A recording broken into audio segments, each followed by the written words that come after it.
ওয়ালা তামুতুন্না ইল্লা ওয়া আনতুম মুসলিমুন। খবরদার খবরদার, মুসলমান না হয়ে কবরে আসিও না। মুসলমান না হয়ে অন্ধকার কবরের মধ্যে প্রবেশ করিও না। অন্ধকার কবর বড় কঠিন। আমার সম্মানিত মা ও বোনেরা, আপনাদের গ্রামের সন্তান আমি। আমার মা ও বোনেরা, অনেকেই আমার আলোচনা শোনার জন্য আমার বাড়িতে আমার মায়ের কাছে সংবাদ পৌঁছান যে তোমার সন্তানকে একটু বয়ান করতে পারবা, ওর আলোচনা খুবই ভালো লাগে। ভালো লাগানোর মালিক কি? ধনী বানানোর মালিক কি? গরিব বানানোর মালিক কি? এই আসমান জমিনের মালিক যে, ওই আল্লাহ সম্মান দিতে পারে, ওই আল্লাহ সম্মান কেড়ে নিতে পারে। বাবা রে, ও আমার মা ও বোনেরা, কোনদিন কল্পনা করি নাই আমার মতন গুনাহগারকে আল্লাহ সারাটা বাংলাদেশে বিভিন্ন জেলায় জেলায় বড় বড় প্রতিষ্ঠানে মাগরিব পরে যে হুজুর কোরআন তেলাওয়াত করেছিলেন, ওই হুজুর ঢাকা গাজীপুর একটা মাদ্রাসায় মাস্টারি করতেন। ঢাকা গাজীপুরের মতন জায়গায় আল্লাহ রাব্বুল আলামিন আপনাদের দোয়ায় ঢাকা শহরের মতন প্রতিষ্ঠানে আল্লাহ রাব্বুল আলামিন আমাকে প্রধান মেহমান হিসেবে আলোচনা করার সুযোগ দান করে দেয়। এটা কার রহমত? জবান খুলে বলেন, কার রহমত? সম্মান দেওয়ার মালিক কে? আল্লাহ। ইজ্জত দেওয়ার মালিক আল্লাহ। ও মা ও বোনেরা, আমি গুনাহগার হইতে পারি, আমি আপনাদের সন্তান হতে পারি, কিন্তু কোরআন ও হাদিস থেকে সর্বশেষ একটা কথা বলে আপনাদের সামনে থেকে আমি কিছু সময়ের মধ্যে বিদায় নিব। ও আমার মা ও বোনেরা, আমার নবী বলেন, قال رسول الله صلى الله عليه وسلم المرأة إذا صلت خمسها وصامت شهرها وأحسنت فرجها وأطاعت بعلها فلتدخل من أي أبواب الجنة شاءت।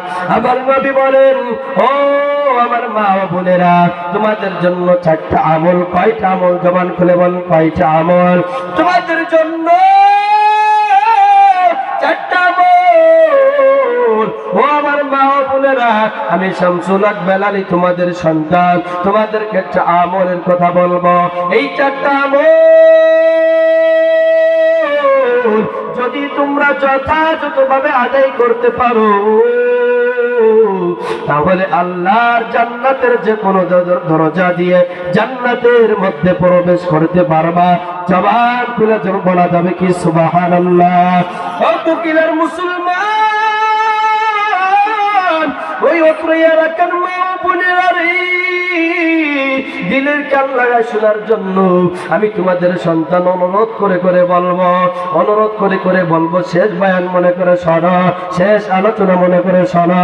আমার নবী বলেন, المرأة إذا صلت خمسها وصامت شهرها وأحسنت فرجها وأطاعت بعلها فلتدخل من أي أبواب الجنة شاءت। আমার নবী বলেন, ও আমার মা ও বোনেরা, তোমরা যদি চারটা আমল করতে পারো যথাযথ টাইমে, তাহলে আল্লাহর জান্নাতের যে কোনো দরজা দিয়ে জান্নাতে প্রবেশ করতে পারবা।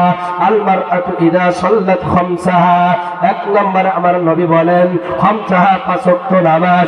পাঁচ ওয়াক্ত নামাজ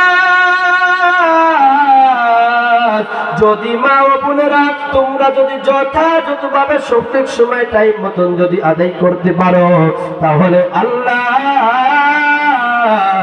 জান্নাতের যে কোনো দরজা দিয়ে জান্নাতে প্রবেশ করতে পারবা।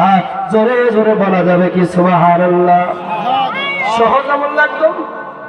পাঁচ ওয়াক্ত নামাজ যদি মা ও বোনেরা সঠিকভাবে আদায় করতে পারো, আল্লাহর জান্নাতের যে কোনো দরজা দিয়ে জান্নাতে ঢুকতে পারবা।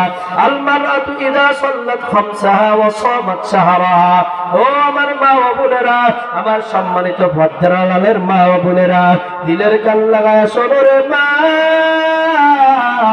এরপরে পবিত্র মাহে রমজান মাসে বিনা ওজরে অসুস্থতা বাদে যদি সঠিকভাবে পবিত্র মাহে রমজান মাসে রোজাগুলো রাখতে পারো,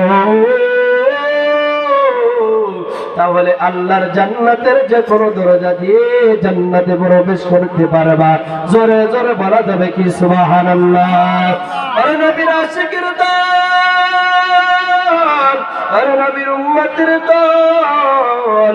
এরপরে আমার নবী বলেন, ওয়া আতাআত বালাহা المرأة إذا صلت خمسها وصامت شهرها وأحصنت فرجها ও আমার মা ও বোনেরা 3 নাম্বার হইল যদি তোমার লজ্জা স্থানের তোমার সতীত্বকে তুমি যদি হেফাজত করতে পারো তুমি যদি তোমার সতীত্বকে হেফাজত করতে পারো তাহলে আমার নবী বলে ও আমার মা ও বোনেরা তুমি যদি তোমার সতীত্বটাকে সঠিকভাবে হেফাজত করতে পারো তাহলে আল্লাহর জান্নাতের যে কোনো দরজা দিয়ে জান্নাতে প্রবেশ করতে পারবা জোরে জোরে বলা যাবে কি সুবহানাল্লাহ 4 নম্বর হইল রে মা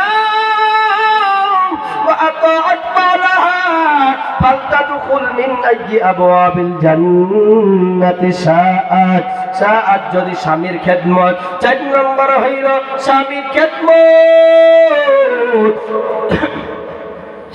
যদি সঠিকভাবে করতে পারো যথাযথ টাইমে করতে পারো তাহলে আমার নবী বলেন আল্লাহর জান্নাতের যে কোনো দরজা দিয়ে জান্নাতে প্রবেশ করা যাবে জোরে জোরে বলা যাবে কি সুবহানাল্লাহ ও আমার মা ও বোনেরা 1 নম্বরে বললাম 5 ওয়াক্ত নামাজ 2 নম্বর বললাম পবিত্র মাহে রমজান মাসের রোজা 3 নম্বর হইল নিজের সতীত্বকে আপনাকে হেফাজত করা লাগবে 4 নম্বর হইল ওয়া আতাআত বালাহা স্বামীর খেদমত সঠিকভাবে করা লাগবে হাল তাদখুল মিন আইয়ি আবওয়াবিল জান্নাতি শাআত 4টা আমল যদি সঠিকভাবে যথাযথ টাইমে করতে পারো তাহলে আল্লাহর জান্নাতের যে কোনো দরজা দিয়ে তুমি জান্নাতের মধ্যে প্রবেশ করতে পারবা জোরে জোরে বলা যাবে কি সুবহানাল্লাহ ও আমার পদ্মার মা বাবুরা তোমরা কেন সাহাবায়ে কিরামদের বিবির মতন হতে পারে নাই আল্লাহর নবীর এক সাহাবী মসজিদে নববী থেকে ইশার নামাজ আদায় করে গিয়া তার বিবির কাছে একটু